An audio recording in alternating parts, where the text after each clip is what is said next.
एक ऐसा आइलैंड जहां इतने सारे गोल्ड और खजाने मौजूद है कि वह पूरी पृथ्वी की गरीबी मिटा सकता है, लेकिन वहां इतने सारे खतरनाक त्रास बिछाए गए हैं कि कोई जिंदा ही वापस लौट कर नहीं आया। इस एडवेंचरस कहानी की शुरुआत होती है इंडोनेशिया के एक आइलैंड को दिखाते हुए, जहां पर कुछ गैंगस्टर्स की टीम बहुत ही ज्यादा खुश लग रही थी। दरअसल उन्हें फॉरेस्ट के अंदर उन्हें सर्च के दौरान कुछ अनोखी चीजें मिली होती हैं। यह चीजें काफी ज्यादा एंशिएंट थी, जिनकी ब्लैक मार्केट में बहुत ज्यादा रेट है। इसीलिए वह सब इतने ज्यादा हैप्पी थे कि उन्हें बेचकर वो पैसे कमा सकते हैं। अब इसी चीज का जश्न वो सब मना रहे थे। उन्हीं में से एक आदमी होता है जो साइड में टॉयलेट करने चला गया, लेकिन अब ट्रैवल करते हुए अचानक उसे जमीन पर एक मास्क मिलता है। वो मास्क लोहे का था और इस जमाने में इस तरीके के मास्क का यूज नहीं होता। वह आदमी इस बात पर काफी सोचने लगा कि यहाँ पर यह कैसे आया, और अब वह उसी जगह से थोड़ा आगे बढ़ गया एक्सप्लोर करने के लिए। तभी उसे पहाड़ के बीचों बीच एक छोटी सी सुरंग दिखाई दी। अब उस गैंगस्टर को एकदम से जिज्ञासा हो गई कि अंदर क्या हो सकता है। इसीलिए वह बिना अपने साथियों को इन्फॉर्म किए उस छोटी सी गुफा के अंदर चला गया। उसका मानना था कि यहाँ पर और भी ज्यादा एंशिएंट चीजें मौजूद हो सकती हैं और उन सारी चीजों को वह अकेले ही रखेगा। अब अंदर एंटर करते ही वह आदमी एकदम चौंक गया, क्योंकि भले ही यह गुफा बाहर से छोटी दिखाई देती है, लेकिन अंदर यह बहुत ही ज्यादा बड़ी है। वहाँ पर अलग अलग चैम्बर्स मौजूद थे, जैसे कि इसे किसी ने बनाया है। लेकिन अब इस आदमी को अंदाजा नहीं था कि वह किस गलत जगह पर आ चुका है। अचानक वो आदमी जैसे ही अपना कदम बढ़ाता है, तभी जमीन एकदम से धंसने लगी। लग रहा था कि ठीक उस जगह के नीचे भी एक चैम्बर मौजूद है। उस आदमी का पैर भी नीचे हो चुका था और वह चिल्लाते रह गया। लेकिन ऑब्वियस बात है, उसकी मदद करने वाला कोई भी नहीं था। बेचारा उसके अंदर गिरकर सब कुछ एकदम ब्लैंक हो जाता है। वह अनजान सी चीज क्या है, ये थोड़ी देर में पता चल जाएगी। अब इसी तरीके से कई साल बीत जाते हैं और हमें उसी आइलैंड पर कुछ एक्सप्लोरर्स दिखाए गए। उन एक्सप्लोरर्स में तो सोल्जर्स भी शामिल थे। अब देखने से तो लगता है कि ये सब उस खजाने की तलाश में आए हैं जो इस आइलैंड पर सालों से कैद रखा गया है। लेकिन एक्चुअल रियलिटी ये थी कि उन लोगों को बिल्कुल अंदाजा नहीं कि इस आइलैंड पर क्या मिल सकता है। उनमें से बन नाम का एक बिजनेसमैन था जो बहुत अमीर होता है। वो यहाँ पर अपनी गर्लफ्रेंड के साथ सिर्फ इसलिए आया था ताकि वर्ल्ड वॉर 2 के दौरान जो जंग हुई थी, तो जापानीज आर्मी ने यहाँ पर कई सारे बंकर्स बनाए थे। अब ऑब्वियस बात है कि उसके अंदर कई सारी एंशिएंट चीजें हो सकती हैं, और बैन को शौक था कि पुरानी चीजों की कलेक्शन जमा करना।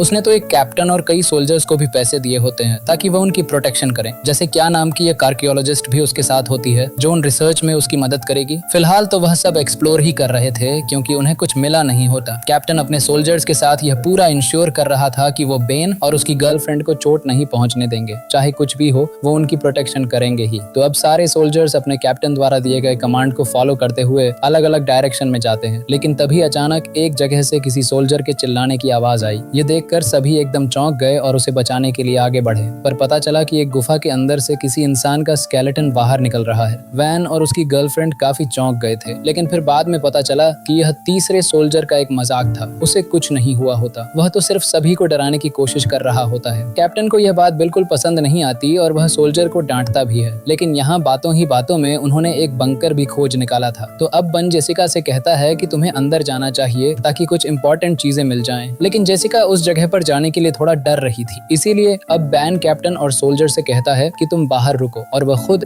जेसिका के साथ अंदर जाकर उसकी मदद करेगा। अंदर पहुंचकर जितनी भी यूनिक चीजें थीं, वो दोनों उसे एक्सप्लोर करने लगे। वहाँ बाहर की तरफ कैप्टन और सोल्जर्स में भी बातचीत चलती है कि बेन यहाँ पर आखिर क्यों आया है। अपनी जान जोखिम में डालकर इतना दूर आना, वह भी सिर्फ बंकर के लिए, ये एकदम बेवकूफी है।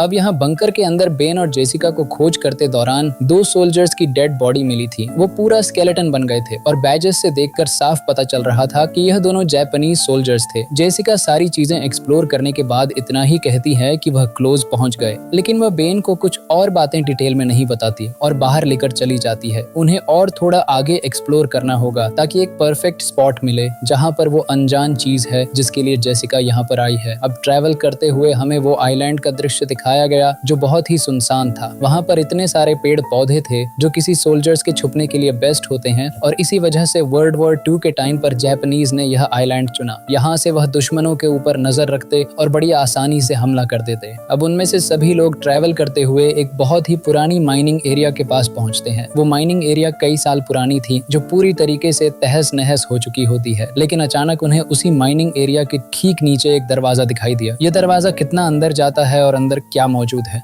ये सब एकदम से रहस्य था और कैप्टन तो सजेस्ट करते हैं कि शायद हमें अंदर नहीं जाना चाहिए, लेकिन बैन एकदम जिज्ञासु हो चुका था। उसे किसी भी हालत में अंदर जाकर देखना है कि वहाँ क्या चीज मौजूद है। अगर कोई एंशिएंट चीजें हैं तो वह उसे अपने पास रख लेगा। कैप्टन एकदम से बेबस था। बन जैसा कहेगा उसे वैसा करना पड़ेगा। अब सभी लोग उस माइनिंग एरिया से होते हुए आखिरकार उस दरवाजे के पास पहुंचते हैं। कैप्टन का सोल्जर्स कैसे भी करके उस दरवाजे को ओपन कर देता है, यानी अब उनमें से सब रेडी थे अंदर जाकर एक्सप्लोर करने के लिए। लेकिन तभी अचानक कई सारे गैंगस्टर्स ऊपर की तरफ से फायरिंग करने लगे। वहां पर इतना ज्यादा कायोटिक माहौल हो गया था कि सभी माइनिंग एरिया के अंदर भागते हैं। कैप्टन के सोल्जर्स भी पलटवार तो कर रहे थे, लेकिन बन, जैसी और उसकी गर्लफ्रेंड की जान बचाना उनकी पहली प्रायोरिटी थी। अब ऑलमोस्ट जब सभी लोग माइनिंग एरिया के अंदर थे, तभी गैंगस्टर्स ने वहां पर एक ग्रेनेड फेंक दिया। ग्रेनेड इतना तेजी से फटा कि वहां का एंट्रेंस ही उड़ गया था। कैप्टन का एक सोल्जर तो उन्हें बचाने के चक्कर में वहीं पर दब गया था। उस धमाके में तो वो माइनिंग एरिया आधे से ज्यादा ढह चुका, यानी अब ऑब्वियस बात है कि वह सब इस एरिया के अंदर फंस चुके हैं। लेकिन यह नहीं समझ में आ रहा कि गैंगस्टर्स को उनकी लोकेशन के बारे में कैसे पता चला, उन्होंने आखिरकार हम पर हमला क्यों किया, ये एकदम रहस्य रहता है।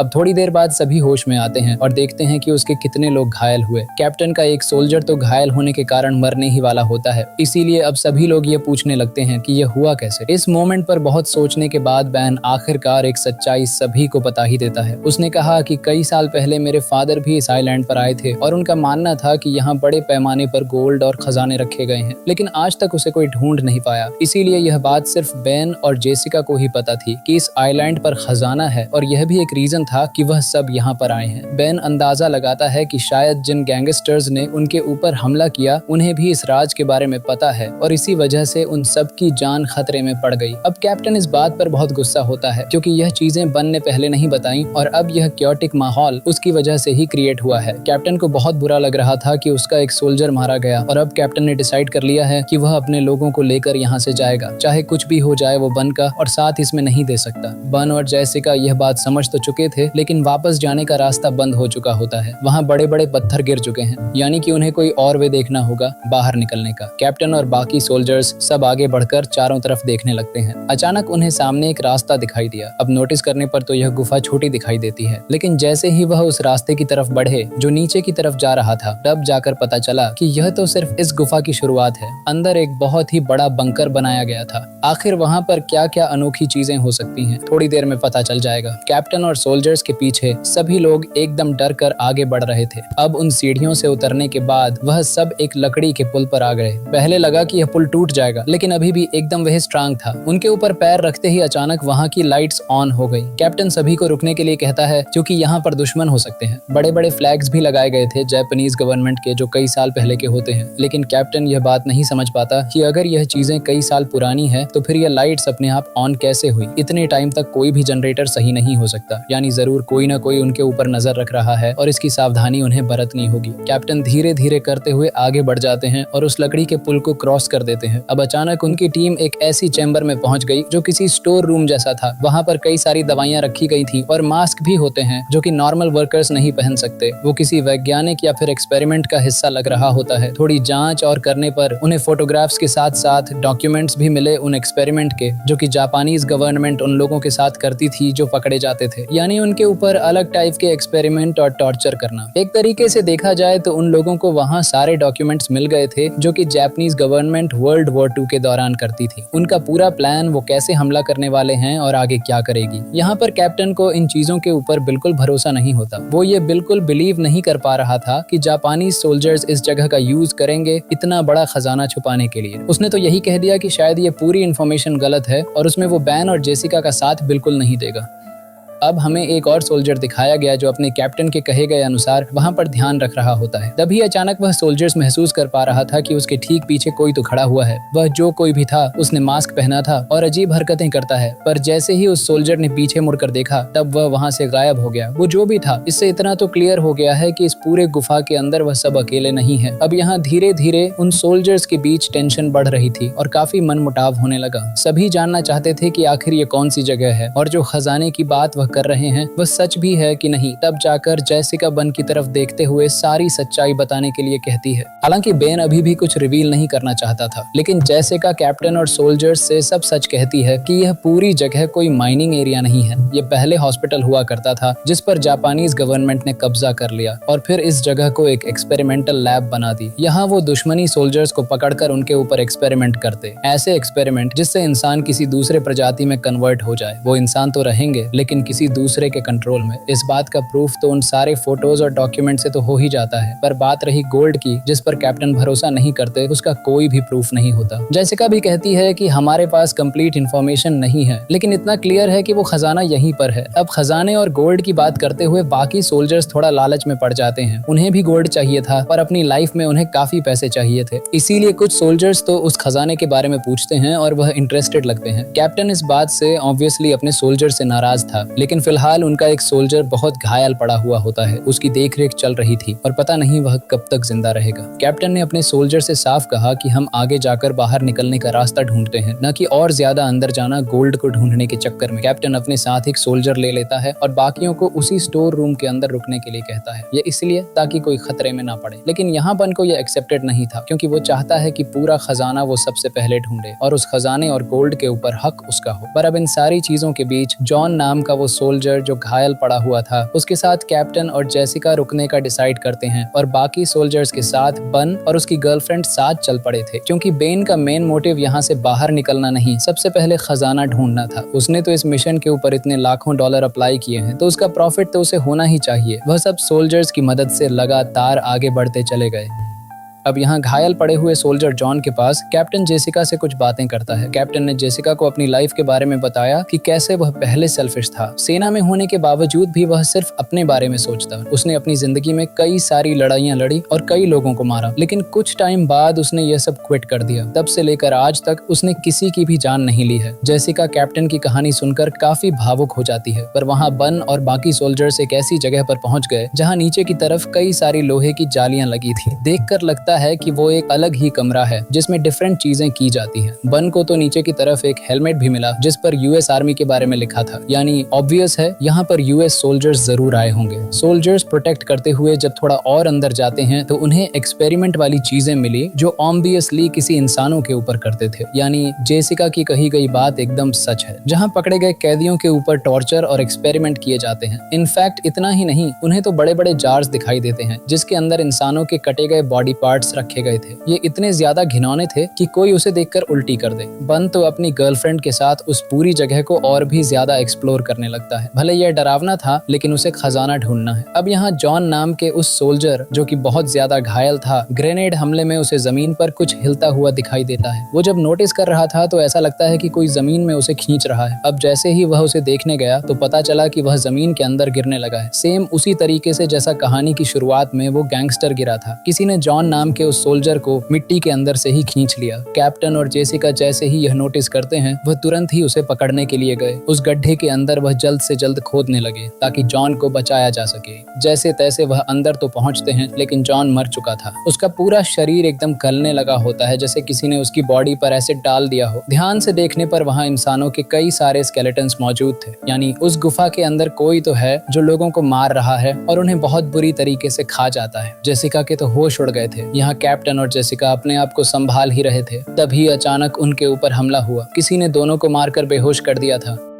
दूसरी तरफ हमें एक सोल्जर दिखाया गया जो गोल्ड ढूंढने के लिए अलग ही निकल पड़ा था, लेकिन उन सोल्जर्स के ऊपर किसी ने हमला कर दिया। ये ऐसे लोग थे जिनकी बॉडी एकदम से गल चुकी थी और चेहरे पर लोहे के मांस लगे हुए थे। देखने से पता ही नहीं चल रहा था कि वो इंसान है या फिर जानवर। वो इतने बुरी तरीके से सोल्जर के ऊपर झपटते हैं कि उसकी आंखों को ही फोड़ देते हैं। बेचारा सोल्जर्स कैसे भी करके अपने आप को बचा रहा था। और ध्यान से देखा जाए तो इन अजीब से क्रिएचर वाले लोगों ने जो मास्क पहना हुआ है, वैसा ही सेम मास्क कहानी की शुरुआत में उस गैंगस्टर को मिला था। यानी असली रहस्य तो अब रिवील हो रहा है। उन खतरनाक क्रिएचर वाले लोगों ने एक सोल्जर को मार दिया और अब बचा था दूसरा सोल्जर। वो अपने आप को बचाने की कोशिश तो कर रहा था, लेकिन क्रिएचर्स की संख्या बढ़ती जा रही थी। बहुत लड़ने के बाद एक मोमेंट ऐसा आता है जब वह हार मान चुका था और अब शायद वह सभी इंसानी क्रिएचर्स उसे खत्म कर देंगे। लेकिन इन चीजों का शायद उन सोल्जर को पता नहीं था और ह्यूमनॉइड करिए चेस ने उन्हें मार दिया। दूसरी तरफ दिखाया जाता है कैप्टन और जेसिका को, जिसके सामने मास्क पहना हुआ एक आदमी खड़ा था। था। उसके हाथ में वेपन होता है और वह अपने आप को वर्ल्ड वॉर 2 का जापानी सोल्जर बता रहा था।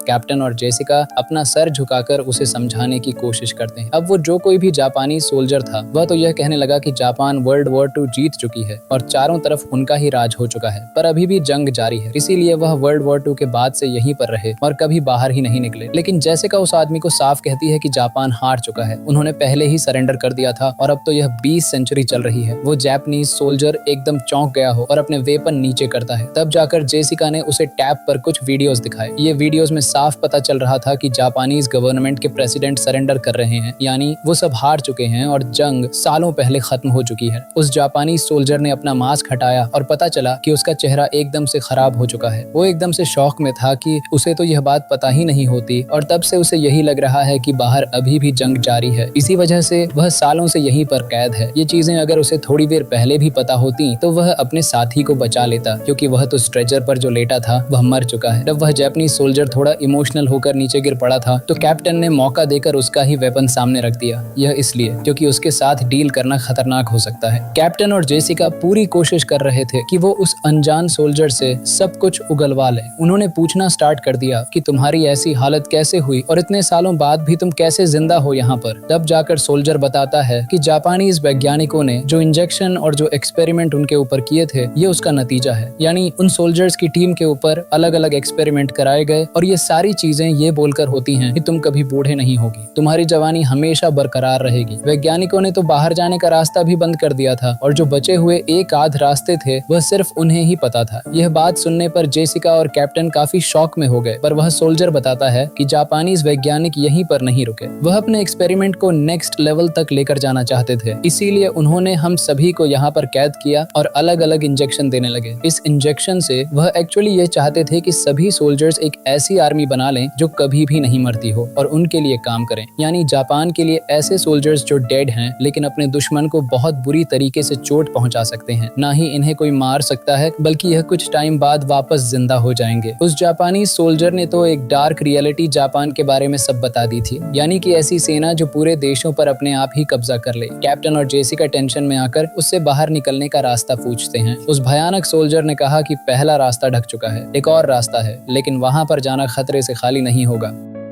दूसरी तरफ हमें बैन और बाकी सोल्जर्स दिखाए जाते हैं जो ट्रैवल करते हुए एंट्रेंस के पास तो पहुंच गए, लेकिन पता चला कि पत्थर गिरने की वजह से वह रास्ता बंद हो चुका है। वो यहाँ से नहीं बाहर निकल सकते। इससे अब टेंशन फैलने लगी और काफी ज्यादा वह परेशान हो जाते हैं। वह फिगर आउट कर रहे थे कि और कौन सा रास्ता हो सकता है, लेकिन अचानक वही अजीब सा एक क्रिएचर बन के ऊपर हमला कर देता है। वो बन को मारना चाहता था, इनफैक्ट उसने बन को गिराकर घायल भी कर दिया, पर बाकी सोल्जर्स जिनके पास गन मौजूद थी वह सीधा शूट कर देते हैं क्रिएचर के ऊपर। बहुत सारी उसके सर में गोलियां मारने के बाद जाकर वह शांत हुआ है। वहाँ मौजूद सभी एकदम हैरान थे कि यह किस प्रजाति के लोग हैं। इनकी पूरी बॉडी एकदम से गल चुकी है और मानो कोई उन्हें कंट्रोल कर रहा है। सोल्जर्स जब ध्यान से उस क्रिएचर के सर को देखते हैं तो वहाँ कुछ सिंबल्स बनाए गए थे और लिखा गया था कि ये कौन सा सोल्जर है और कितने साल का है। जिस इंजेक्शन के बारे में जापानीज सोल्जर बात कर रहा था यह वही है, यानी वह वैज्ञानिक इसके भी एक लेवल अप गए थे ताकि वह इंसानों को जानवर में कन्वर्ट कर दें। बहुत सारी बातें करने के बाद आखिरकार जेसिका को वो रास्ता मिल जाता है, इसीलिए वह कैप्टन और उस जापानीज सोल्जर को साथ चलने के लिए कहती है। यहाँ बन अपनी गर्लफ्रेंड और दोनों सोल्जर के साथ जब आगे बढ़ रहा था तब वो एक और चैम्बर में आए। इस चैम्बर में साफ दिखाई पड़ रहा था कि एक अजीब सा क्रिएचर सामने बैठा हुआ है और उसके ऊपर और भी ज्यादा एक्सपेरिमेंट हुए हैं। तब जाकर बेन और उसकी गर्लफ्रेंड को समझा कि जिस खजाने की बात इस आइलैंड पर की जाती थी वो कोई सोना या फिर कीमती चीज नहीं बल्कि यही लिक्विड है जो वैज्ञानिकों ने बनाया था, और अगर इसे किसी इंसान की बॉडी में डाल दिया जाए तो उनका ट्रांजिशन ऐसे खतरनाक लोगों में हो जाएगा। बन काफी सोच में होता है, लेकिन उसकी गर्लफ्रेंड साफ कहने लगी कि हमें यह लिक्विड लेकर जाना चाहिए, अगर इसे ब्लैक मार्केट में बेचेंगे तो इसकी काफी कीमत मिलेगी। लेकिन वह यह नहीं सोच रहे थे कि इस लिक्विड से कितनी बड़ी आफत आ सकती है। बेन ने भी कुछ आगे का ना सोचते हुए उस लिक्विड को अपने पास रख लिया।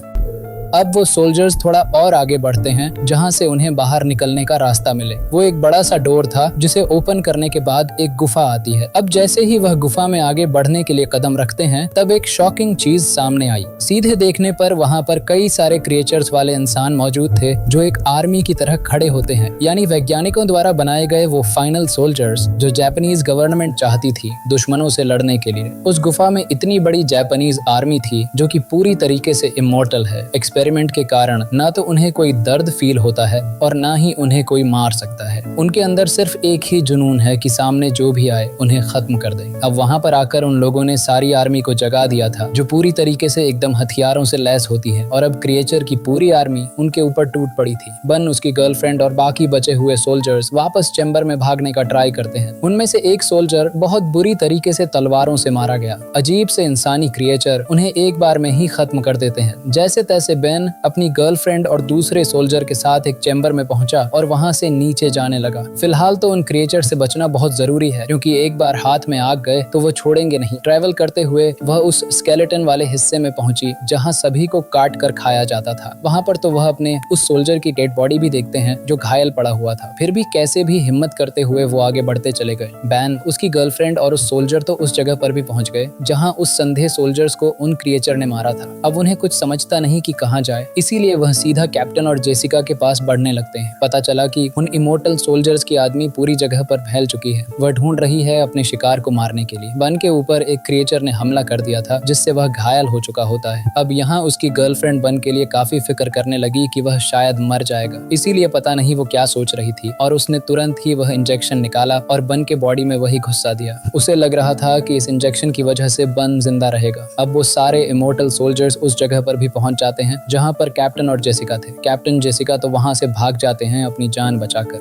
लेकिन वो जापानीज सोल्जर जो ऑलरेडी इन्फेक्टेड था वो सरेंडर कर देता है। सारे इमोर्टल सोल्जर्स इतने ज्यादा बेरहम थे कि वो काफी बुरी तरीके से मौत देते। सभी आगे तो चल रहे थे, लेकिन बन की गर्लफ्रेंड उन्हें धोखा दे देती है। वो सिर्फ बन के बारे में सोच रही थी और उसे लेकर एक केव के अंदर जाकर छुप गई। पर यहाँ बन के अंदर जो लिक्विड गया था उससे वह कन्वर्ट होने लगा उन्हीं इमोर्टल लोगों में। उसकी हालत इतनी खराब हो जाती है कि कुछ ही देर में वो आउट ऑफ कंट्रोल हो गया और अपनी गर्लफ्रेंड को जान से मार दिया। यानी यह लिक्विड सच में काम करता है। कैप्टन और बचे हुए एक सोल्जर को भी वह पकड़ लेते हैं और एक एक करके मारने लग जाते हैं। कैप्टन मर चुका था और उसके साथ बचा हुआ एक सोल्जर भी लड़ने की कोशिश करता है, पर देखने से लग रहा था कि उन सोल्जर्स के पास भी हाई IQ वाला दिमाग है। वो अच्छी तरीके से न ही उसे रोक रहे थे, बल्कि उसे एक साथ खत्म भी कर देते हैं। यानी अब ऑलमोस्ट सभी मर चुके हैं सिवाय जेसिका के। जेसिका वहां से बाहर निकलने का रास्ता ढूंढ लेती है और पानी के रास्ते ऊपर आ जाती है, पर उसके साथ पानी के अंदर से कोई और भी आया था। बाहर वही इमोर्टल सोल्जर निकलता है जिसने कि जेसिका को पकड़ा और जान से मार दिया। धीरे धीरे करके उन पूरी इमोर्टल सोल्जर की आर्मी बाहर आ जाती है और अब वो बढ़ चले थे आगे की तरफ जहां वो सभी को मारेंगे। यानी इससे ये बात तो कंफर्म है कि अब शायद एक नई जंग शुरू होने वाली है। ऐसी जंग जहां पर इमोर्टल सोल्जर्स जिन पर एक्सपेरिमेंट करके बनाया गया है वो लोगों को चुंच कर मारेंगे। हमारी भी कहानी इसी खतरनाक एंडिंग के साथ यहीं खत्म हो जाती है।